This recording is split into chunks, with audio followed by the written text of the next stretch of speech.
So as we pass around those copies of the education plan, we do want to work our way through that document today, kind of talk about what we've done so far since we adopted it in 2015, what is going to be needing to be ongoing from here, what do we miss, what needs to be improved, and then we're going to set the stage for the upcoming meetings through August, which will be talking about our emerging themes and concepts that we've all talked about throughout this process, and goals and objectives. So by the end of August, we're hoping to have goals and objectives, at least draft goals and objectives that the steering committee can then consider in September in 2 meetings there.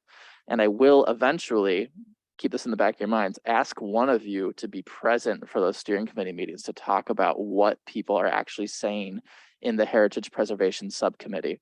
So if any of you have the gift of gab or just like talking and meeting new people, think about whether or not that could be you. So with that, I do want to go ahead and dive into our education plan. I'm going to go ahead and pull it up here on the screen so that we can all have it big in front of us.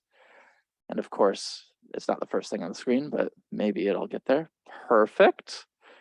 This education plan was identified as a need from the Heritage Preservation Commission. We felt that education was really not something that was listed as a consistent priority necessarily for the overall city. So they drafted this plan in consultation with Greg Gout. Greg Gout is a former local historian. He sat on the Heritage Preservation Commission for the city of Winona for a number of years. And then he moved away, sadly, over to, Minneapolis. And he still does preservation work for the city of Winona. So he drafted the nomination work for the Laird Norton headquarters building, the Winona Public Library, which he wrote a book about. He and Marcia Neff have written about the former Winona post office. He's a great resource and still does contracted work for the city and loves to come down here as much as possible. So what I'd like to scroll through to here at the beginning is actually the recommendations. If you do want to go back to the introductions and the process, it really does kind of just go through the HPC's meeting dates, which is not necessarily relevant to the future goals of the city of Winona, just setting the stage for this. So in our recommendations, starting on page 6, we have the first step of creating a 2-year plan and a mission statement, which is later on in this document that we'll run through. And then also making sure that people are educated. So don't forget about camp, for example, commission members going to camp hosted by either the HPC, which we did end up doing one time, or this last year during the Preserve Minnesota conference, there were camp sessions, and we had 2 members of our HPC actually attend those sessions and come away with some great ideas about how we can improve the Heritage Preservation Commission. And then also we have a systemic approach to prioritizing National Register nominations. We covered that in our last meeting where when we were discussing those priority lists. How do we actually want to approach nominations? Do we want to have surveys that are comprehensive or piecemeal, as Carrie was suggesting? Or do we want to kind of focus on past priorities from the commission? Here, he's recommending a handful of buildings, and I do want to provide an update to this committee. So the Winona Athletic Club was placed in the National Register in 2019 or 2020, I can't remember off the top of my head. So that was accomplished. They have a group of people that run that organization who are super excited about rehabbing that building. The Lake Park Bandshell has a grant agreement for nomination to the National Register going before the City Council next Monday. So hopefully that will be accomplished by the end of this year, which is perfect because that building will be 100 years old next year.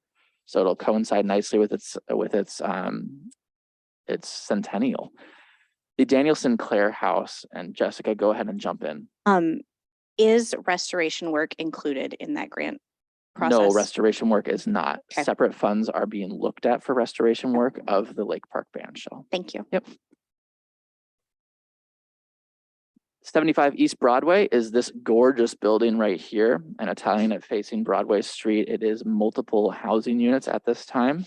This has not risen on the priority list in recent years. So while it was listed here in 2015, it really hasn't been one that's been listed consistently. And that Daniel Sinclair was the editor of the Winona Daily Republican and postmaster under Republican administrations. The Prentice House at 101 East Broadway, which I will go ahead and swing over to, which is right here, a very similar looking building. Charlotte Prentice, for whom the mural in the library is dedicated to, and was the the wife of lumber baron William Hayes. And then additionally, the education plan also calls out the St. Teresa campus. And so those are now shifting hands once again as Winona State has begun to liquidate its interest in West Campus and Cotter begins to consolidate properties over there. Any kind of questions about these recommendations? I feel like they are pretty consistent with what we've discussed largely. Do you feel that we should be calling out in future education components for the comp plan specific properties, or do we feel that really it should be focused on the education of the commission and focus on education of the public?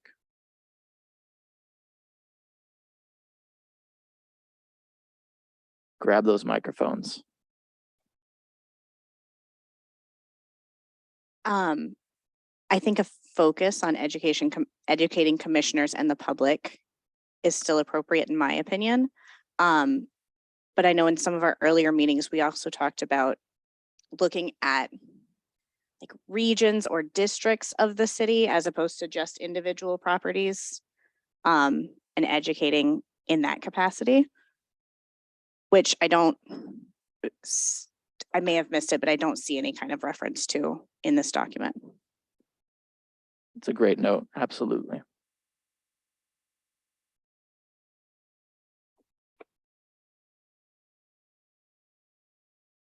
All right, yeah, so education of people in districts, education of the commission members, and general education to the public. Phenomenal suggestions. Any other notes from the recommendations page? We're on page 6, Sean. Anything that you see that maybe might be missing here initially? Keep in mind, this is a 7-year-old document, so getting fresh eyes on it is always appreciated. All right, we can go ahead and move on. It is a fairly big document. We got lots to talk about. Moving on into our short-term mission statement. We lay out that the Heritage Preservation Commission is an advisory body to the City Council. The second point there is that the HPC will create a website. The HPC did have a website until this year. We killed it in April because the city of Winona adopted a new website with new web pages for preservation. So the city's Heritage Preservation Commission felt that that was important to be cohesive and lean into that. It only took 7 years for us to change our opinion. Any thoughts about having a standalone website? I feel like there was at this time in 2015 kind of a push to show independent action, particularly, that we can start identifying things like the most endangered list for Winona, for example, or identifying other elements that are more advocacy focused. Do we feel that that's actually the role of a government commission, or is that the role of a separate entity? Is that the role of a government commission or the role of a separate entity? I'd love to hear from our Winona County Historical Society members here.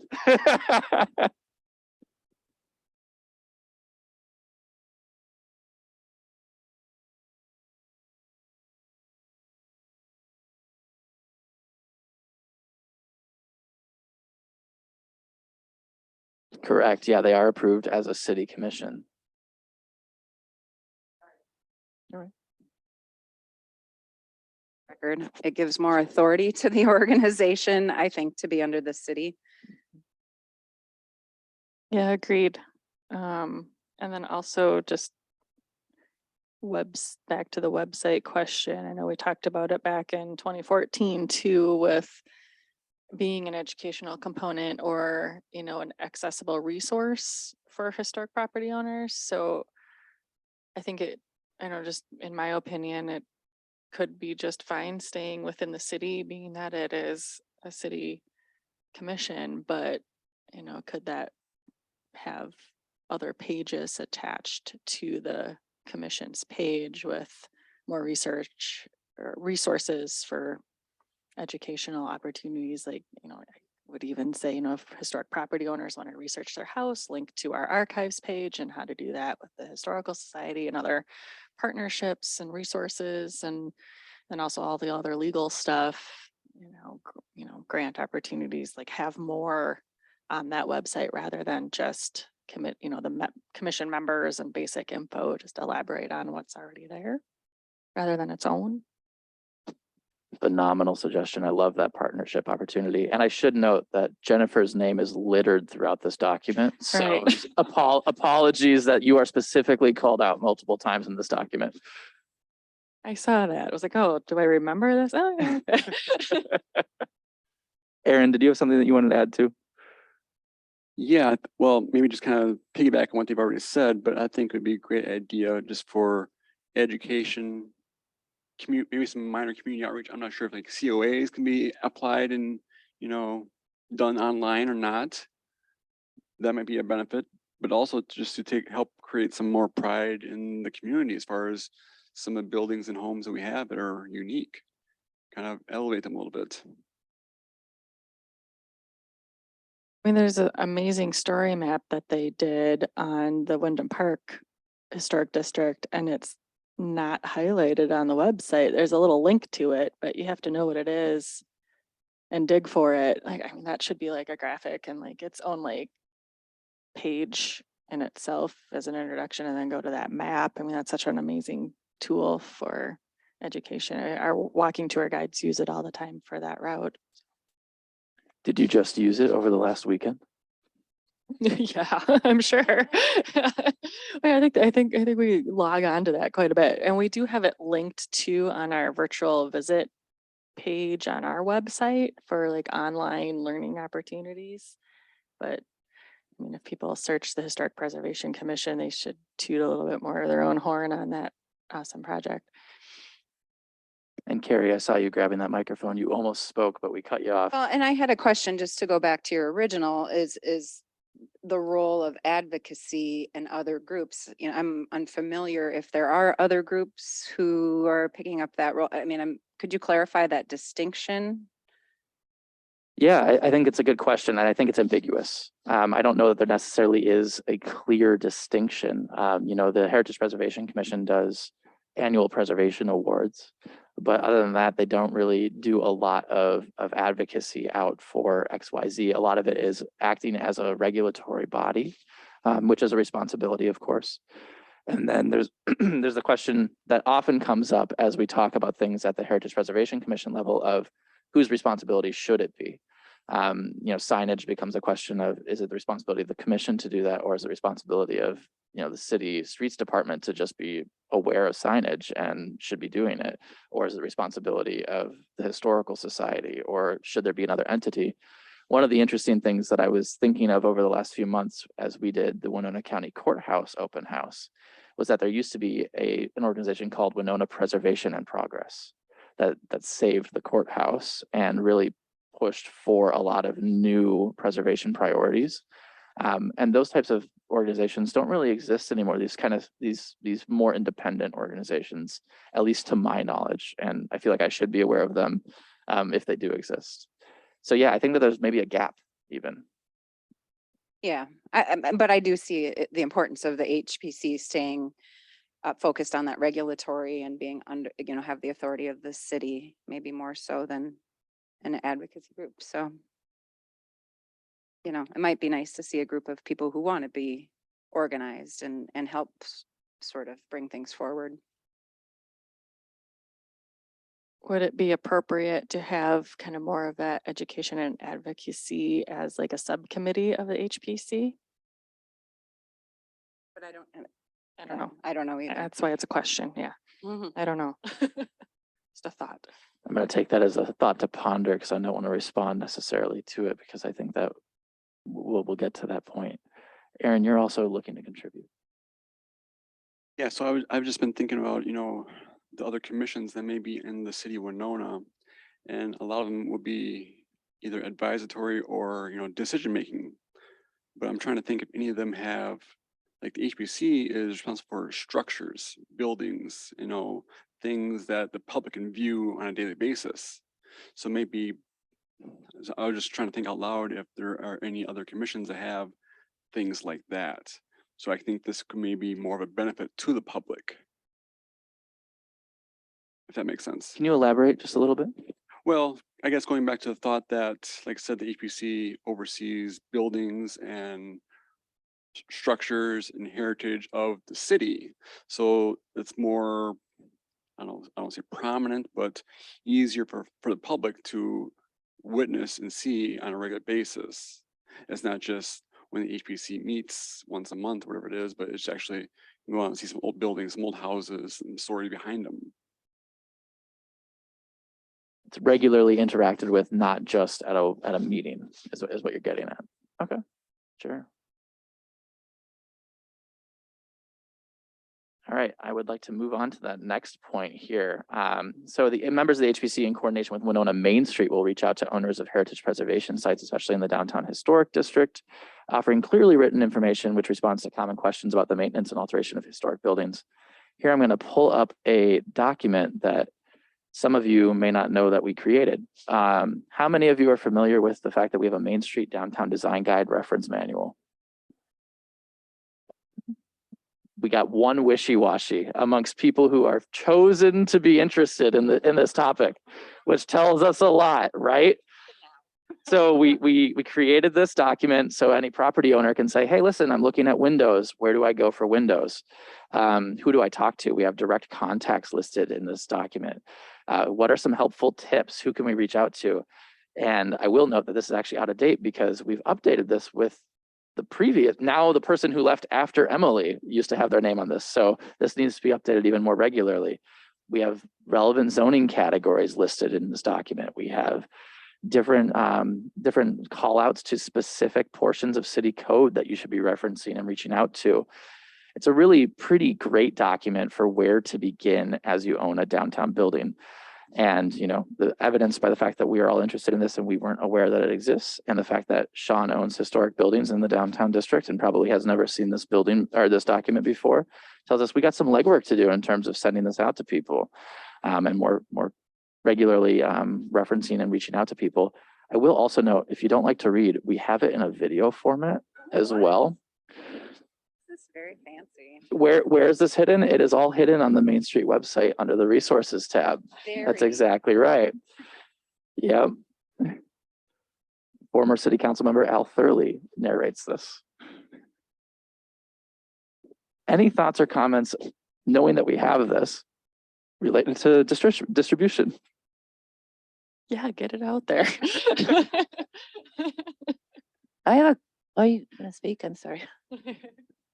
No, I was wondering what happens to the details, the stones that are left after a building has been demolished that have historical significance, if they're available for people to use. This was a really good conversation during the auditorium gymnasium demolition that just occurred. Was as part of the approval of that demolition process, the Winona Heritage Preservation Commission put a requirement for deconstruction, which would save those types of materials. So things that are really tough to replace, like old limestone, old timber, etc. And that was actually appealed to the city council just to remove that stipulation for demolition, which then meant that it all went into a big grinder and was just removed. There was a provision for salvaging a portion of those elements, and some of them went into the Historical Society for an exhibit on education. So things like the iconography that were on the ends of seating rows, etc. But that building was so deteriorated and covered in mold that the decision was made to not auction off elements of that building. There were concerns about health and safety. And there's no requirement, and when we talk about demolition and deconstruction, there's no requirement for deconstruction of buildings of a certain age or buildings that are designated. And there's no requirement for salvage necessarily either currently under city code. Would you like to suggest that change as you ask that question? Would you like to speak that into a microphone perhaps? I'd like to see those things valued and then available for other people to use, not destroyed.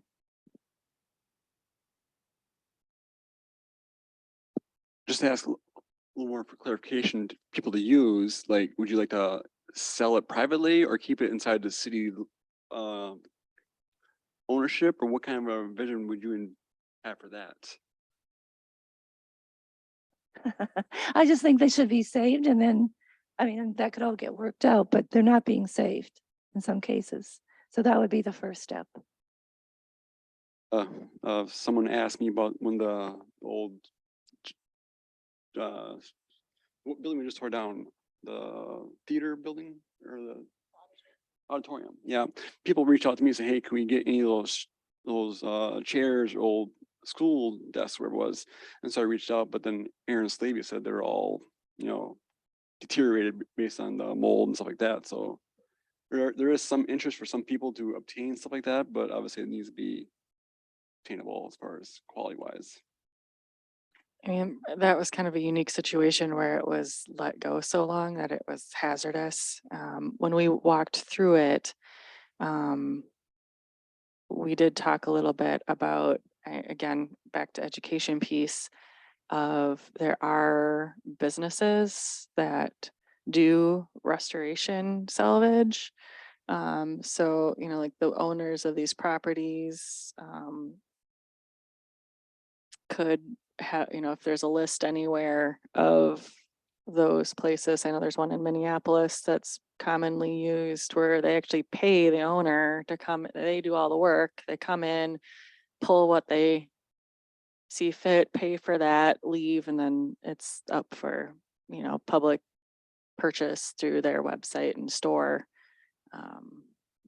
So there, I mean, those places are in existence. It's just, you know, maybe utilizing them. Yeah. Is it oh gosh, it's really close to like the Pickers guys company name too, and it's not Architectural Antiques, or maybe it is. It's in the Twin Cities. You're talking about Right. Minneapolis Architectural Yeah. Salvage or Is it? Twin Cities Yep. Salvage. There's like four Then of that's them. it. Or brothers. Yeah. Yep. Them. Yeah, they're all really close to each other. Yeah. But again, that's content that's got to be put out there. Right. Which I'll segue with that back to that lovely Main Street video, and I didn't quite catch all of it, but it looked like most of the contacts were local contacts, but to have a list of vendors and contractors who do windows, who do salvage, who do things, I mean, that would be one of the best resources around, I think. I have two questions related to the distribution of that document. The first is that I know that city staff are not allowed to recommend contractors. So does having this document get around that? If the city was able, is the city able to distribute it since it has contractors on there? We would love to work with partners to distribute those types of lists. For example, the qualified preservation specialist lists from the Minnesota Historical Society. So my second question is, I know that the chamber is in the hiring process for a new Main Street program director. But I know that that job is also shared between the city of Winona and the chamber. So could distribution of that document be on the priority list of the program director? And even though they're partially city staff, and is that something that this body could recommend? So the city does fund part of that position. It is definitely through the chamber. Okay. And it is definitely something that we want to push, whoever they do end up naming. I've worked pretty closely with both Ben Strand and before him, Emily Crash Casey. One of the reasons why this one probably didn't get distributed regularly was because we did create it right at the end of Emily Crash's tenure in that position. And it just kind of fell by the wayside and the chamber has also gone through its own leadership changes as well. So hopefully we will be able to push further and closer with them. Yeah. That'd be one of our recommendations as a subcommittee. Absolutely, it can be. Which brings us to the point number 5 here in this section is work collaboratively with other community organizations like the Winona County Historical Society, Visit Winona, Winona Main Street, and Winona Area Public Schools. So I think this is an example where we can work more closely with Winona Main Street. We love our partners at the Historical Society who continue to show up time and time again to help us out with our education needs as well. Theora? So there are cemetery reenactments. I was wondering if there's ever any connection to a theater group to reenact something at a particular property that would be appropriate for the years. I think I'm going to turn that to our Historical Society friends. Sure. Yeah, yeah, sure. I mean, things have been done over the years. They certainly can be done again in the future. We have the cemetery walk in the fall, which is out at Woodlawn. I mean, there has been talks within the committee to do something in different locations like downtown. We've talked about having actors show up during our walking tours, and kind of interject with the guide and do a little performance. Most of it is just time and money that kind of inhibits some of those. We always have like way more ideas than what we can actually physically pull off. But yeah, absolutely. And we're happy to support others who want to do that. Like the courthouse has had several open houses, even as recent as this spring, where they reenact like the Second Street ladies court case and that sort of thing. And so yeah, absolutely. Theater to Mississippi did performances in the Bunnell House for a couple years, and that sort of thing. So yeah, it's out there, and definitely welcome more of it if we can, sort of thing. So I know Emily and I also had talked about doing more kind of like exhibit signage back. Luke, you talked about signage and how, once we get a plan of the signage look, do more historical interpretation of buildings or blocks or parks. We're definitely happy to partner and help with content of those as well. So just having more of that out there, and story maps and all that fun stuff. So yes. What a great segue to point number 4 about how we need to make sure that we're showing and telling stories of Winona's history. And it can be people reenacting, it can be people creating story maps, it can be people with great interpretive signage. There's a lot to definitely be focused on. And I think some of the things that I've heard very specifically from this group is signage, making sure that we have a good signage plan, and then also that communication component. How are we communicating this regularly? And then, as we just talked about earlier, the online technology component as well, which is always something that we can improve on. Absolutely. Absolutely. So I'd like to move into our 2-year plan from this document. Remember, this is a 2-year plan from 2015. So when we're talking about what was actually accomplished and what was not actually accomplished, we'll be able to really check off and say, yeah, this was done, or no, this wasn't done. And then what I'm going to ask you is, should it continue to be a priority, right? So webpage development, we just briefly talked about this. The city of Winona did have its own Heritage Preservation Commission website for a while. We just killed it this year in favor of the webpage on the city of Winona's website itself. We feel that that's probably a good fit for it. I'm seeing some head nods. We're feeling okay about that. Thumbs up. Oh, I love it. Great. Point number 2, a traveling display. This is something that never really came to fruition, was having traveling displays that could be used at different events and different locations. There was a lot of conversation a few years ago about going to specifically Winona area public schools classrooms with a traveling display. Is that something that this group feels would still be valuable? Jennifer just mentioned something about discussing signage or discussing something like this, but do you think it is valuable going forward?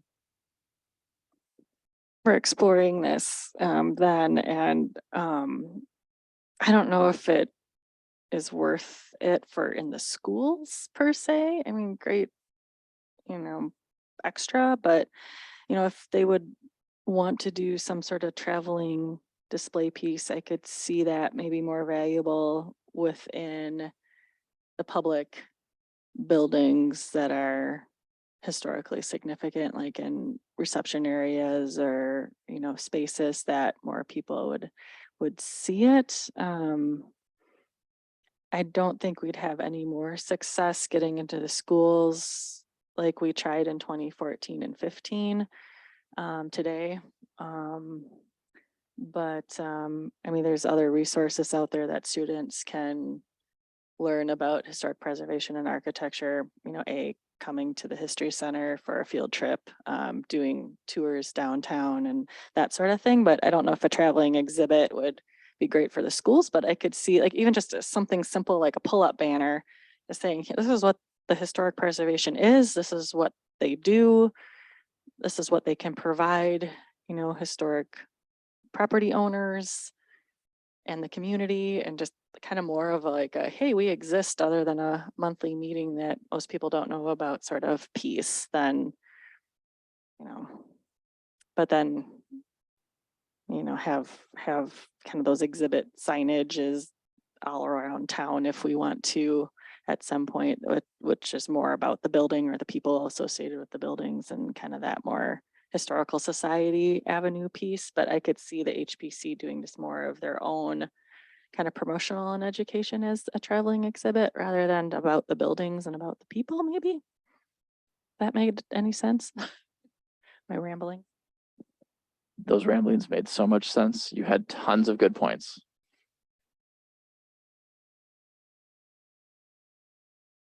Reiterate it in the sense that, yeah, I don't know about a traveling exhibit, particularly because the outcomes are they're so located where they're located. So I could see highlighting things in those spaces, but not moving them around necessarily. And if school groups could get into it, you know, then it's a field trip to these locations. Great. And you'll note later on in this document, we also didn't, at that time, found that there wasn't a lot of interest in partnering with individual teachers or classrooms either. So it's a great point. Yes, they have lots of other requirements. That is correct. So the next section here is handouts, developing simple trifolds that would be able to be used, meet the needs of Visit Winona, the Historical Society, Main Street, Winona Area Public Schools as appropriate. There is one trifold that we do work closely with Visit Winona on. It is pretty dated, would be my assumption on that. It's still relevant, obviously. It's history after all, but it is just a little bit older. Other than that, though, there weren't a whole lot of new trifolds that came out of this type of recommendation. And Jennifer, you grabbed a microphone. You were ready to go on this. We had, I don't want to promise too much, but I always dig myself into being way too busy because it's all fun. But Kate and I, Kate's with Kate Carlson, Visit Winona. We've developed 3 so far of history to go rack cards. So we have one on the general history of Winona, one on the Winona statue at Wyndham Park, and then one on Sugarloaf. And it'd be fun to kind of expand that collection to even historical buildings like the courthouse or City Hall or what have you. They're pretty simple and inexpensive to develop and print. They are at the History Center and at the Visitor Center. And, you know, if there's other appropriate places, they're welcome to go further. I just reordered a bunch. And then I know internally we've been kind of talking about like maybe within the next year of doing more self-guided tour materials for people where they're a nicer level than some of the things we already have that are given out for free, but actually have that be kind of a minimal income source, or at least help with printing costs to sell at the History Center when we're not being able to do guided tours or have a special tour event going on. Just general visitors or even locals who want to learn more about these places, like our history hunts the last couple of years during COVID were uber popular, and those would be easy to bring into kind of more of a updated piece that's similar to that downtown walking tour brochure that Visit Winona put out, kind of combine all of that, but have something a little bit nicer published that could maybe be purchased and help us out a little bit. So there are things in the works with some of these brochures and things, but I wonder if the HPC specifically, again, like kind of the pull-up banner, have it be more about what they do, geared towards like some of these property owners to, you know, it could be kind of more of a focus for the HPC and, you know, figure out some sort of partnership with the Historical Society about more of the like actual place and people education. Like if some of them want to run these brochures around, that'd be great. Your segues continue to be absolute perfection, Jennifer, as we move into outreach to property owners in the downtown district, you know, making sure that we actually have trifolds even or something else that would be able to communicate to those property owners. You know, we have a lot of emphasis here on members of the HPC will make direct contact. I know in 2017, they had an outreach subcommittee that met only a few times and wasn't able to really get anything off of the ground, unfortunately. Putting a lot of emphasis on those members to kind of create individual connections. Is that the right fit? Do we view that as the right fit? It hasn't worked in the past. Do we view this more as there should be staff responsibility to do that, for example? And should we put that in the comprehensive plan? Giving others a moment. I think it's hard because something like the HPC changes. And so, you know, a lot of members are busy with day jobs and other things. And sometimes it might be a natural fit to connect with people because of their job, but sometimes it's more of a burden and just isn't easy to do. So I don't really have an answer, but if it hasn't worked in the past, then maybe something needs to change. I think it makes sense for it to be a staff position recommendation for exactly that reason. There's a lot of turnover for commissioners. There is varying capacities and interest level from individual commissioners in making those connections. And so having a staff person that could be continuous and paid for their time to do that, I think is a great recommendation.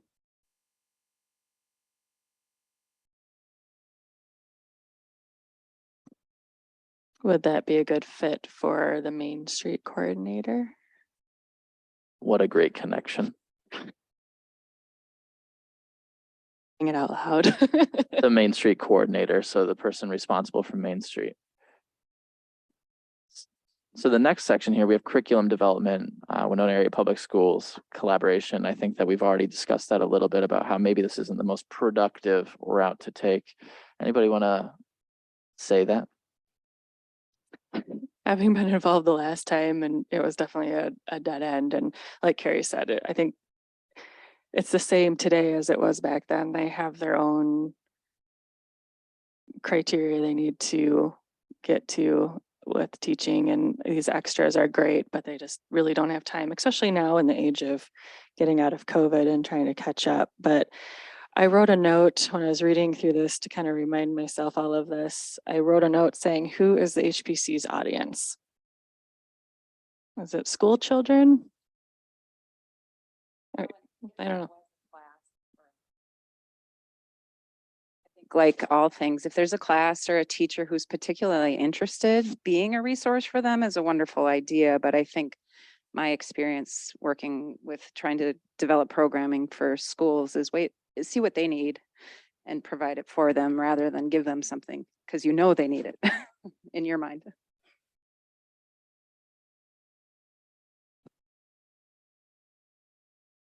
Kind of maybe go off your question who the audience is. I mean, obviously, I think anyone in Winona, tourism, visitors who appreciates some of the older buildings we have, right? But also, I think it might speak more directly to property owners, which is my thoughts.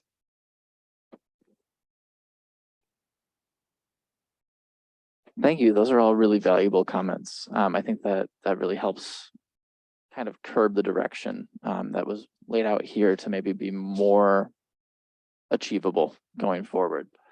The last part of this section here is the National Register and local designations. Section A is something that we went over last time, having that list of ongoing preservation priorities, things that we can add to. All of you weighed in, and I really appreciate you doing that.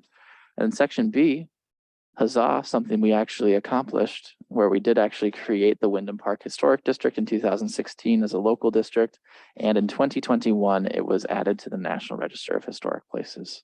So that was a big feather in the cap of the Heritage Preservation Commission. In this next section, we have getting it done, staff, consultants, and subcommittees. And I'm going to kind of lump some of this all together. So we had the Web Development Subcommittee. Again, the HPC had its own website for a previous period of time. So they met the Downtown Outreach Subcommittee, which I mentioned earlier, which only met a few times, and the Publications and Displays Subcommittee. These three subcommittees really fell by the wayside fairly quickly. They only met a handful of times. I think that as Jessica was mentioning earlier, this really does seem like something for more consistency from a staff level rather than consistency from individual members. If we look at the members that are listed here, for example, only one of them is still on the Heritage Preservation Commission. So having the ability to keep longer tenure, having the ability to actually push some of these goals together, it does seem more like a staff element. I'm seeing some head nods. Any additional thoughts related to that?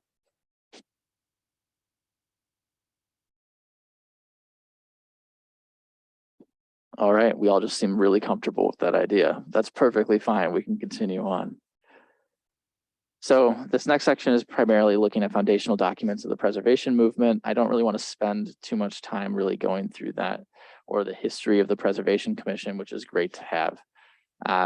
Do we feel that that's valuable to reiterate as we look forward toward 2045 with the comprehensive plan to really say, hey, there is a commission, it is empowered with these duties, it is backed up by these ordinances, and this is what it has been accomplishing over time. Seen some head nods. Any thoughts related to reiterating that in the comprehensive plan?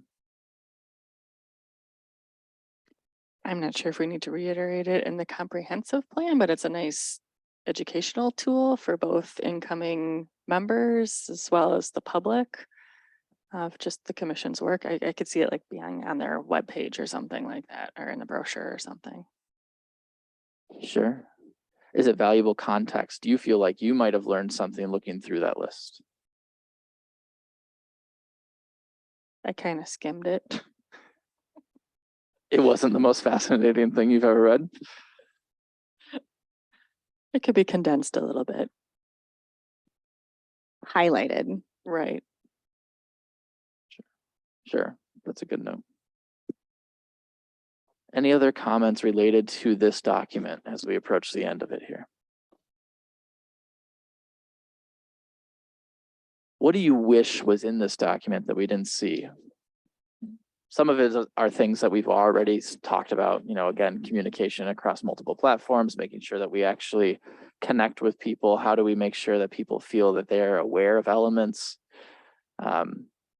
Communication is just one of the things that pops up in every one of these subcommittees every single time that we meet. Jessica, you are grabbing that microphone.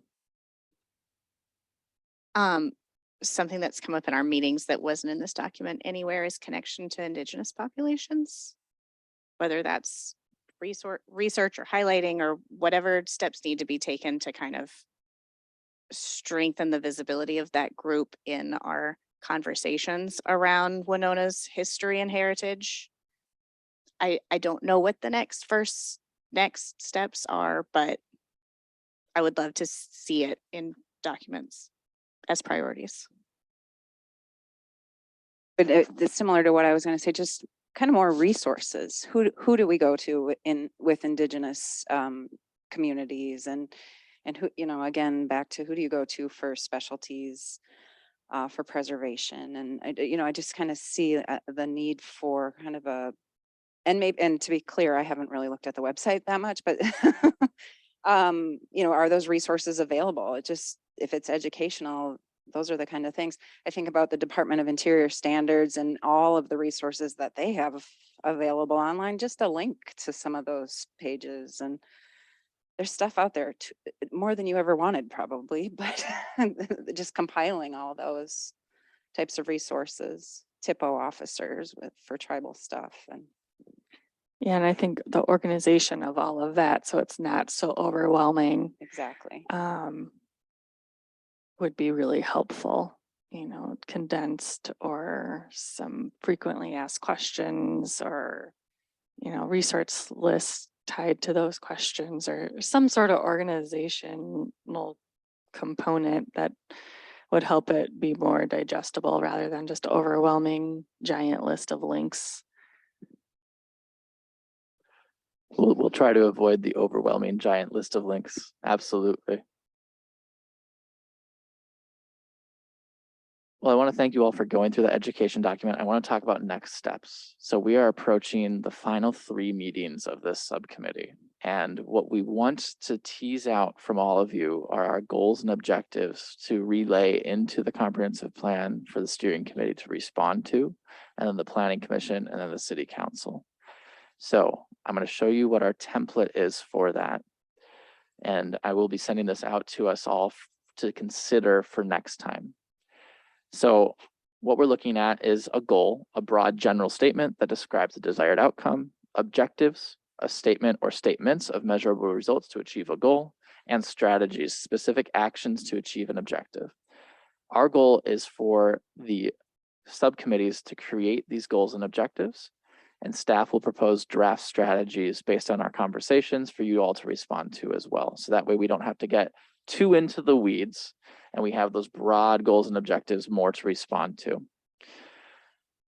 This hierarchy is going to be slightly different from the past comprehensive plan, where we primarily had a rather shotgun approach to goals and objectives, where it was just, let's put something down on the paper and not have clear SMART goals, for example, specific measurable actions, etc. So we really want to try and find ways to hold ourselves accountable as a city as we look for heritage preservation goals and objectives aiming toward 2045 until we do our next comp plan update in 10 to 15 years. So what your homework will be for next time is to start thinking about what could be goals and objectives for this section of the comprehensive plan. Things that we've already talked about, for example, would be improve communication to property owners. An objective could be reach out at least 2 times to every single property owner every single year. And that strategy could be host a session on financial incentives, and then also send a direct mailer, for example. So we can really start to see what that is. But I want a broad base of ideas for all of us to discuss over the next 2 meetings, and then really narrow down in that final meeting in August. I'm seeing some head nods. It seems like an achievable goal. So with that, let's look at our next meeting date. I'd like for us to aim for 2 weeks out to the end of July, if possible. That would be July 29th. That is also a Friday at 11:30. I'm seeing some thumbs up. 1 head shake, you're out. Does any other day that week work well for you, Carrie? Do other people have objections to Monday, Tuesday, or Wednesday of that week at 11:30? You would not be able to. Okay. Got conflict points, guys. Sean, you gave me a look. All right. Do you mind if we go ahead and schedule it for the 29th? And we're going to go ahead and just stick with our 11:30 on Fridays. All right. So 29th at 11:30, and we will be talking about goals and objectives. Think big, think broad. We're going to winnow them down from there. So I'd rather have more goals and objectives to deal with early on than less. So that way we can really create a strong document from the best ideas. But with that, that's the end of our meeting here today. Thank you all very much. Happy birthday to Jessica Richards.